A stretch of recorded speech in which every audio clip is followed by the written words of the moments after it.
fifaliana ho ahy ny mpitandrina sofiny irina rambansona no miarahaba antsika rehetra zay manaraka ary koa miaino ny fandarana azo antoka ny fanavoto amin'i Kristy izay hanambarana ny famonjena zay natolotr'Andriamanitra amin'ny alalan'ny zanany mba tonga antsika afaka amin'ny hitamanandevo, afaka amin'ireo faharatsiana rehetra ary tonga zanak'Andriamanitra ka mena amin'ny fanamasina ary dia ho tanteraka amintsika ny fiadanany satria afaka tamin'ny hitanandevo dia tonga zanak'Andriamanitra mena amin'ny fanamasina araka voalazako teo dia hitory ny filazantsara ny famonjena ka tonga olona maro hitsena Jesosy eny amin'ny raon'ny lanitra ho any amin'ny fiainana mandrakizay ary satria moa ny tenin'Andriamanitra no diniana azavaina dia hivavaka tsika mba azon'Andriamanitra manampy ntsika tsiray avy. Saotra anao zay Andriamanitra ny famindramponao fa maraina ianao dia mihevitra anay tokoa ianao ary tsy mahafoy anay satria Andriamanitra mamindra fosy mianatra mahari-po sady be famindram-po tsy mba mandahateny mandrakariva na mitahiry fatahizirana mandrakizay tsy mba manao aminay araka ny fahotanay na mamaly araka ny heloka fa tahaka ny avy ny lanitra ambony tany habe ny famindram-ponao am'izay matahotra anao ary tahaka ny alavitra ny atsinany na nandrefana no anesorinao ny fahotanay aminay ka dia misaotra anao ny sainzy faindrena fahalalana mianao ny mpanomponao tsy mahasoa iteny ary metrahanao ny teny amin'ny vavako ary indrindrandrindra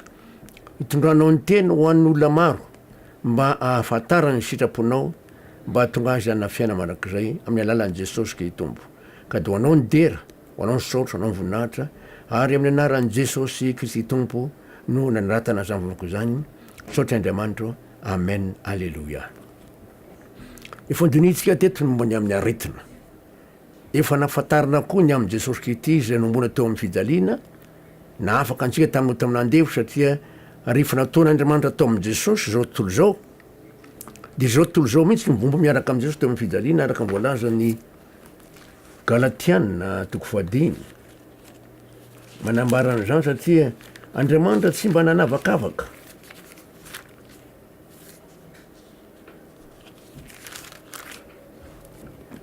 Galatiana 5:9 azafady Galatiana 5:9 9:40 zao voalaza amin'ny anaran'i Jesosy fa sanatria raha mba misy ataoko rare afatsy ny hazo fijalian'i Jesosy Kristy tompontsika zay nahavoaomo zao tontolo zao tamin'ny hazo fijaliana raha ny amiko ary izaho kosa ny amin'ny zao tontolo zao. Mazava tsara eto fa tsy ny olona mino ihany no vombo teo amin'ny fijaliana fa zao tontolo zao ny olona rehetra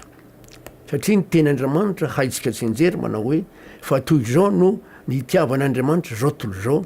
nomeny ny zanany lahy tokony mba tsy ho very rehetra mino azy fa na fiainy mandrakizay fa Andriamanitra tsy naniraka ny zanaka ho amin'izao tontolo zao hanameloko zao tontolo zao fa mba hamonjeny zao tontolo zao. Jaona 3:9 sy ny 7 zay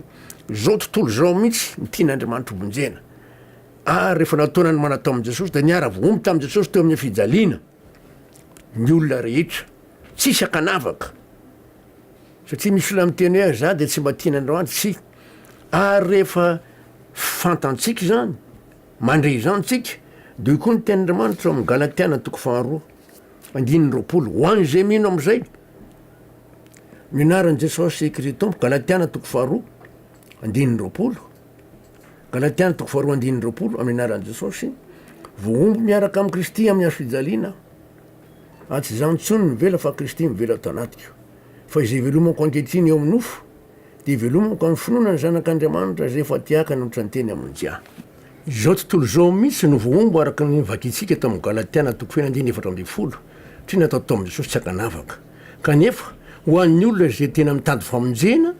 mitady fiaina mandrakizay afaka mitanandevo sy ny sisa dia tsy maintsy mino ty Galatiana 2:2 ity ary 9:20 hoe voombo miaraka amin'i Kristy eo amin'ny fijaliana aho sady tsy maintsy mino an'izay misy olona mpitandrina mihitsy ary ny teny za tsy voombo miaraka amin'i Kristy teo amin'ny fijaliana zany aho tsy maintsy mino an'ity teny any Galatiana 2:2 ty 9:20 hoe voombo miaraka amin'i Kristy eo amin'ny fijaliana aho.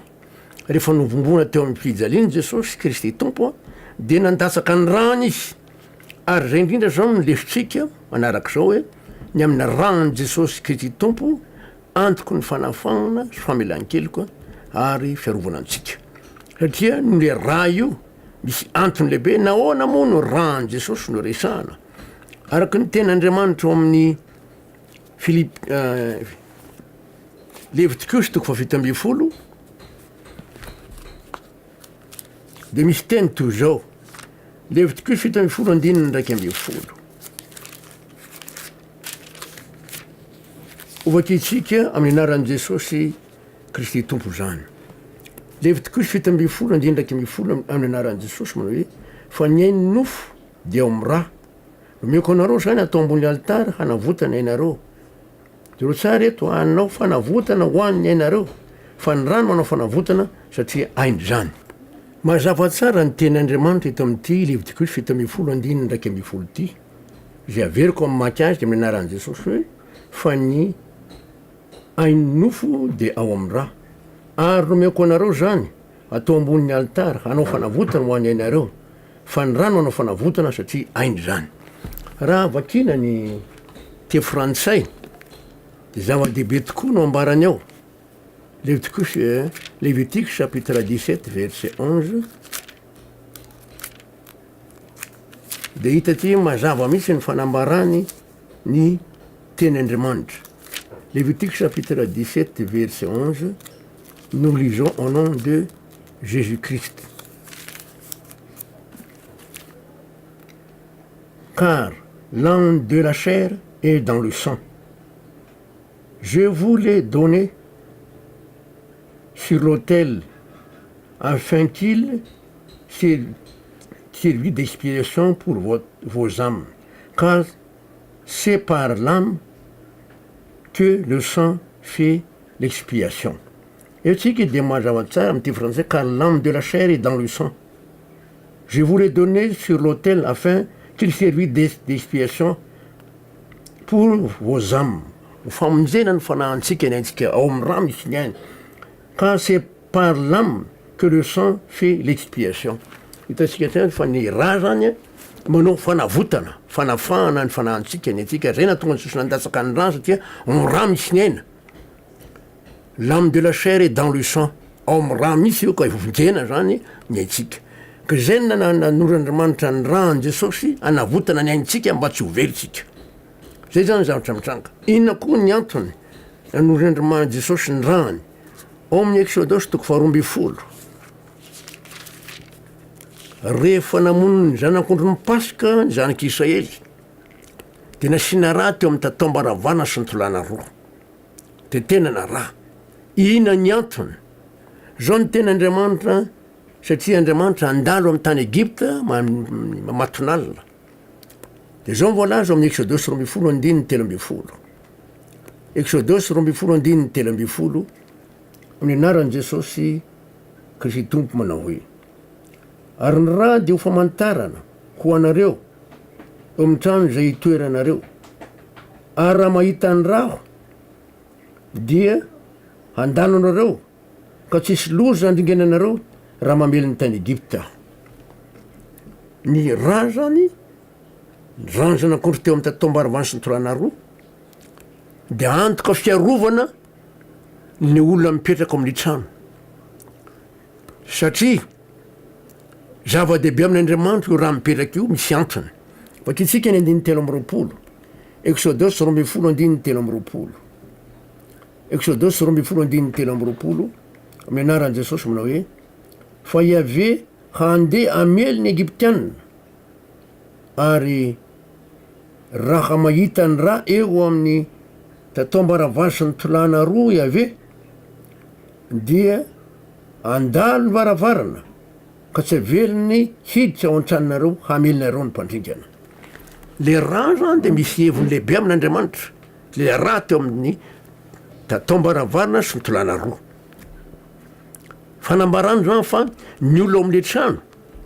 raha namono an'le zanak'ondry ny Pasika dia nino ny teny'Andriamanitra, nanaiky an'Andriamanitra ka raha hamono ny matoa rehetra amin'ny tany Egypta Andriamanitra de rehefa mahita ny raha Andriamanitra de mino hoe misy rano zanak'ondry vonona tato amin'ity trano ity, solo ny matoa an'le olona ao de tsisy loza ndringana. Fiarovana zany rahan'i Jesosy ho an'ny olona zay manaiky eo amin'ny saigny tahaka ny eo amin'ny tatombaravana ary mino amin'ny fo satria ny fo zara roa ny fo sahala amin'ny hoe tolana roa zany dia arovan'andriamanitra amin'ny loza izy am'izay aleny rehetra any an-dalana ao an-trano naiza naiza arovan'andriamanitra amin'ny loza sy ny atamrehetra indrindra arovany amin'ny asany maisina. Izay zany ny ten'andriamanitra tena azo antoka iny misy ten'andriamanitra am'teo tsy aveloko ikasika anareo ny loza andringananareo mazava tsara io teny io ary rahantsika ihany noho ny amin'ny rahan'i Jesosy miady amin'ny finoana ny olona mino de mandresy any Satana. Apokalipsy 12 satria nazery ety ambonin'ny tany Satana eny amin'ny rivotra eny amin'ny ranomasina tsy araky ny heveran'ny olo hoe any amin'ny elo izy zao. Raha any amin'ny elo izy de miady antsika, raha any amin'ny elo tsika de tsy miady aminy zany tsika fa voalaza amin'ny baiboly fa nazery ety ambonin'ny tany izy tahaka ny liona mierina mitady zay arapany ary mandeha eny amin'ny rivotra araka voalazany eo amin'ny Efesianina 4. Azao ary voalaza Apokalipsy 12 any 9:12. Apokalipsy 12:9:12 aminaran'i Jesosy. Ary izy ireo ny olona mino zany naresy azy naresan'ny Satana sy anjeliny noho ny amin'ny ranony zanak'ondry sy ny teny filazana azy ary tsy nakamamy ny aintsony izy na dia ho faty aza. Nazery ety ambonin'ny tany Satana de noho ny finoana ny ranony Jesosy sy ny filazanan'i Jesosy de maharesy any devoly sy Satana sy ny anjeliny ny olona mino. Zava-dehibe ho an'ny olona mino zany tsy miady amin'ny herin'ny tenany izy fa ny finoany de mandresy. Dina koa ny antoky ny ranony Jesosy io raha mamaky ny ten'Andriamanitsika eo amin'ny soratra masina Hébreux 7 de misy fanambarany toy zao ny 9:20.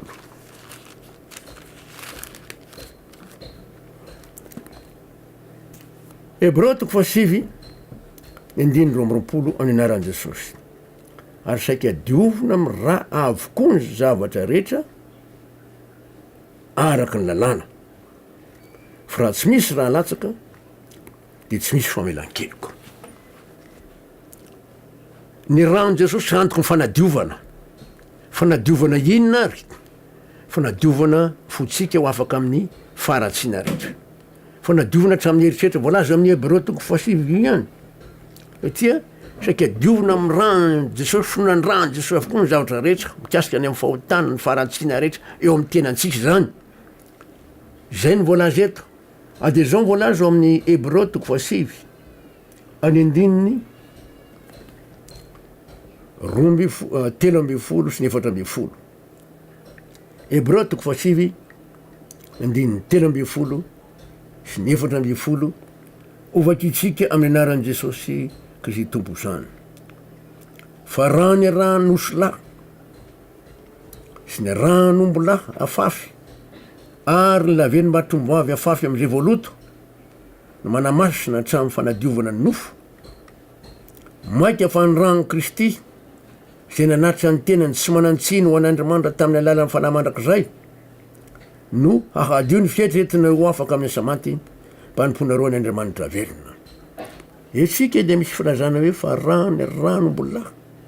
ran'osolahy sy ny rany ombolahy. Raha mamaky ny Levitikosy 4 tsika de manambarany amin'ny andro fanavotana. Amin'ny andro fanavotana io de indray mandeha isa-taona izy io nataony misorona be de mamonjana vatosombola izy fa natra noho ny ota ho an'ny tenany sy ny ankonany de ny rany ondry ombola io vatosombola io entina fitoerana mahasalindra anadiovana ny fahotany sy ny fahotan'ny ankonany. Ao amin'ny Levitikosy 4 no ahitantsika zay. Ary nosolahy kosa alatsa-drako de atao fanatra noho ny ota afaka otany vahoaka. Hafa zany le fanatra zanak'ondry isanandro le voalaza amin'ny Exodosy 7 satria misy teny ao amin'ny Exodosy 7 ny 9:30 ary ny 7:30 misy teny toy zao amin'ny anaran'i Jesosy Exodosy 7:30 7:30 ary zao no aterinao eo ambonin'ny altara zanako ny ray zay iray taona isan'andro zanako ny ray aterinao noho ny maraina ary ny zanako ny ray aterinao noho ny arivo fanatitra isan'andro fa le voalaza eto amin'ny Hebreo kosa zay hitany amin'ny Levitikosy toko fa 12 ny fanambarana dia vato sombola anankiray fanatitra nota ho an'ny mpisorona sy ny be sy ny ankonany ary ondrolahy osolahy zafady osolahy ho an'ny vahoaka isaky ny isa-taona izy io azao voalaza ny Hebreo toko fa 7 ty raha mamaky tsara ny dininy tena ambe fotsika de hoe fa rano osolahy sy ny ranombola ary laveny mbatrombovavy afafy am'izay voaloto manamasina hatramy fanadiovana ny nofo ohatrany fa le ranondreo biby reo zany talohany de manamasina hatramy fanadiovana ny nofo de ny andininy 14 maika fa ny rano Kristy zay nanatitra ny tenany tsy manantsino ho an'Andriamanitra tamin'ny alalan'ny fanahy mandrakizay no hahadio ny fieritreretinareo ho afaka amin'ny asa maty mba hanimponareo ny Andriamanitra velona ny ranon Jesosy manadio amin'ny nofo ny tena manontolo hatrany amin'ny heritreritra io heritreritra io mantsy mandehandeha mana fisaina ratsy anjarany olona amin'iny hoe Jesosy noho ny am'le ranao manadio ny heritreritra anao mba tsy hatonga heritreritra zavatra ratsy na iaia ratsy olona manadio ahy anao noho ny amin'ny ranao Jesosy ty ny ranao ihany no afaka am'izany manadio ahy ny foko manadio ny heritreritra fa tsy afaka mihitsika olombelona na nahoinany nahoiny satria rehefa mijery ny maso mandreny sofina de miasa ny saina de tonga am'le fomba fiteny hoe amaha olombelona kanefa le olona am' Jesosy kosa tsy manaiky zay maha olombelona zay fa hitatsika fa tena afaka le olona afaka ny zavatra zay amin'ny heritreritra maloto fisainana ratsy rehetrarehetra ary koa fiarovana hatramy molotra satria raha mamakitsika ny ten'Andriamanitra de ny olona mino de mangataka amin'Andriamanitra mba hovany izy ho afaka mifaratsina zay mivolaza ny amin'ny salamo misy fanambarana amin'ny salamo ao zay ataon'ny olona mino mitarainy izy mba ho afaka teny ao amin'ny salamo fa 1:100 zany salamo fa 1:100 ny andininy fahatelo ovakitsika aminaran'i Jesosy Kristy Tompo salamo fa 1:100 andininy fahatelo manao hoe Iaveo ao tsy ofikambenina eo ambany ao amin'ny lohany mivavako ambeny ny varavaran'ny molotro raha miteny am'izany aratsika eo Andriamanitra ao sy fiarovana ny vavako ambeny ny varavaran'ny molotro tsy maintsy ampino hoe noho ny amin'ny rano Jesosy satria raha vao miresaka hoe ny rano Jesosy de miasa Andriamanitra tena miasa tokoa Andriamanitra amboatra an'le olona anafaka an'le olona azay mazava-dehibe ny finoana hoe rano Jesosy satria nahoana moa ho amin'ny Petera voalohany toko voalohany de misy fanambarana ny asan'io rano Jesosy io ho an'ny olona zay mino azao mivolaza amin'ny Petera voalohany toko voalohany andininy 8:20 sy ny 9:20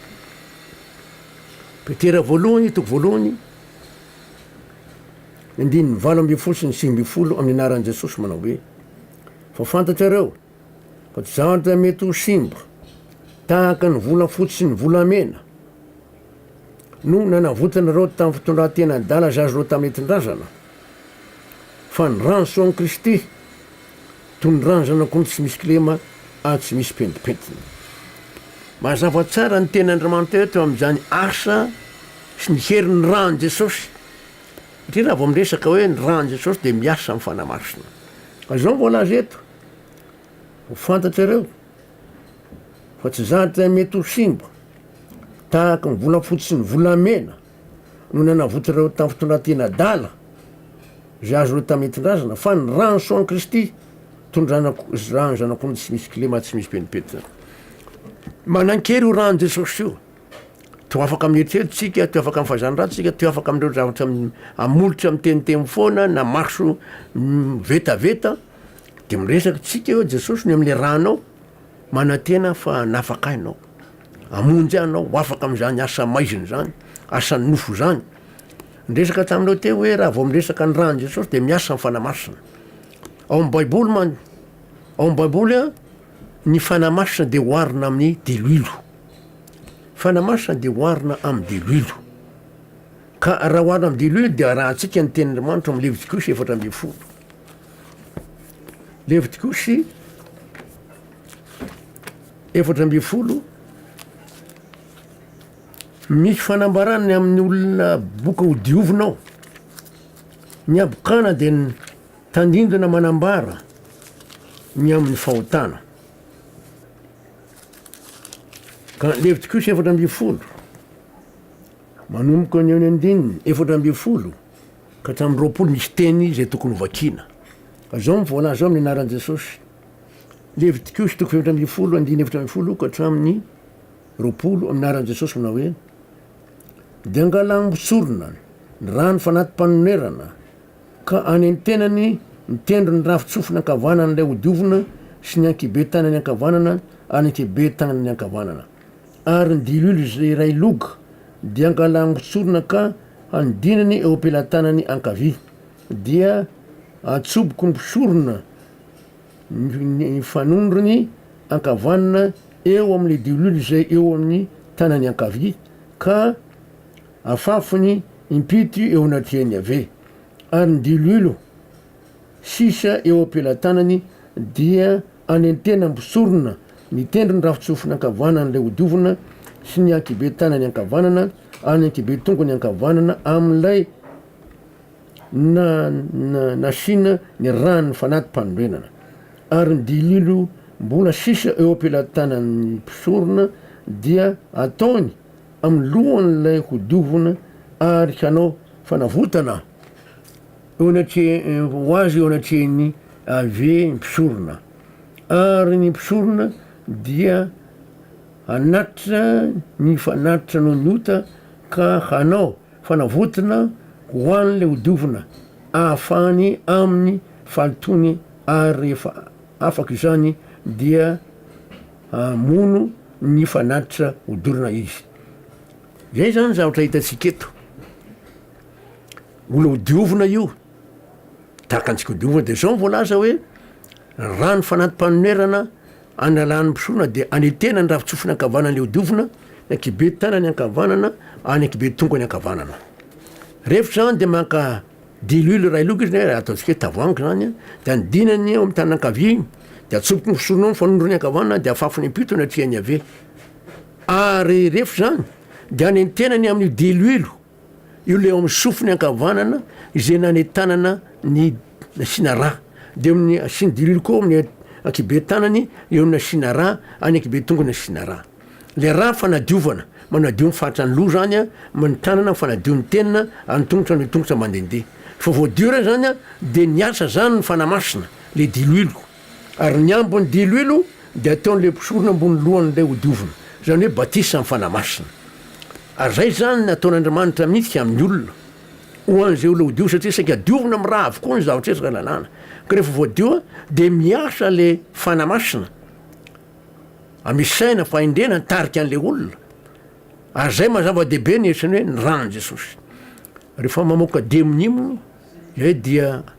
ampiasaina ny anaran'i Jesosy Kristy Tompo sy ny finoana ny rano Jesosy satria io rano Jesosy io de entiny eo anatrehan'Andriamanitra araka ny voalaza ao amin'ny Hebreo 5 Hebreo 5 rehefa tonga mpisorona be Jesosy de entiny eo atrehan'Andriamanitra io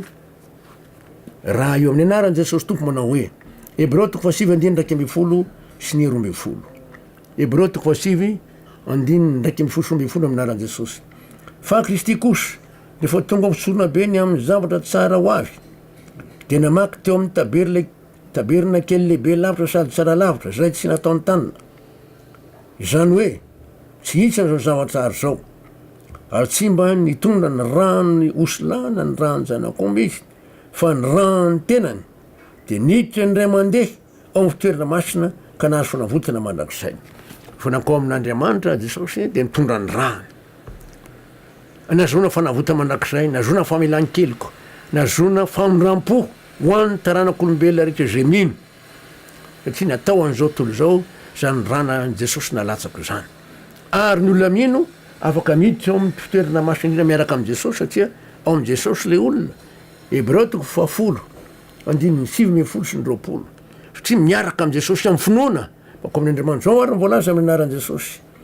Hébreu 7:20 ko am'izany ry rahalahy satria mana fahatokina hiditra eo amin'ny fitoerana masina isika noho ny amin'ny rahan'i Jesosy, fitoerana masina indrindra io amin'ny teny frantsay, am'izay lalana tokana ho antsika de lalana vaovao sady velona namaky teo amin'ny efitra lamba de nofony. Ny olona mino zany a miaraka amin'i Jesosy satria voalaza fa miaraka amin'i Jesosy any an-danitra ny olona mino rehefa nitsangana tamaty izy. Efesianina 2:5-5 Efesianina 2:5-5 amin'ny anaran'i Jesosy hoe na de fonimbola maty nyfahadisoana azy isika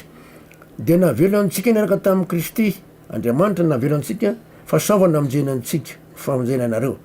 ary niarana atsangana isika ka niarana apetrany any an-danitra ao amin'i Kristy Jesosy. Amin'ny finoana mipetrahany olona mino any an-danitra ao amin'i Jesosy ka mahatonga azy sa manao ratsy satria ao akaikin'Andriamanitra ao amin'i Jesosy. Amin'ny finoana any an-danitra a Jesosy kosa ety ambony tany velona ho aminy.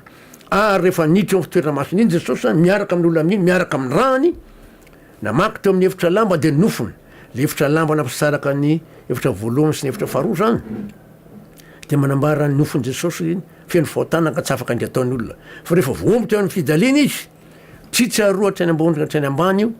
afaka miditra eo fitoerana masina indrindra am'izay ny olona mino amin'ny finoana miaraka amin'i Jesosy zay mitondra ny rahany araka ny hita mivakitsika tao amin'ny Hébreu 10 teo. Tena zava-dehibe tokoa ny fanambarahany io amin'ny finoana. Hébreu 10:20 minaran'i Jesosy ko am'izany ry rahalahy satria manana fahatokina hiditra eo amin'ny fitoerana masina isika noho amin'ny ranon'i Jesosy amin'izay lalina natokana ho antsika de lalina vaovao sady velona de reo tsara namaky teo amin'ny efitra lamba de nofony. Ary manaton'Andriamanitra sika noho ny rahan'i Jesosy. Tsisy olona mahazo manaton'Andriamanitra raha tsy amin'ny alalan'i Jesosy miaraka amin'ny finoana ny rahan'i Jesosy. Zay mazava-dehibe hoe ny rahan'i Jesosy io. Ary le nofon'i Jesosy no lalana vaovao azontsika miditra ao. Le efitra lamba iny a nofon'i Jesosy. Soatsika Andriamanitra fa tena zava-dehibe tokoa le rahan'i Jesosy antoko amin'ny famonjena satria mbola mitohy foana zany asan'ny famonjena amin'ny alalan'i Jesosy mitondra ny rahany eo amin'ny tanakavan'Andriamanitra. Ary farany Jaona voalohany toko voalohany Jaona voalohany toko voalohany 5:9 amin'ny anaran'i Jesosy 5:7 amin'ny anaran'i Jesosy manao hoe raha hoy isika manafiraitsana aminy isika kanefa mandeha amin'ny maitsiny dia mandainga isika ka tsy manao ny marina. Fa raha mandeha amin'ny mazava koa tsika tahaka azy eo mazava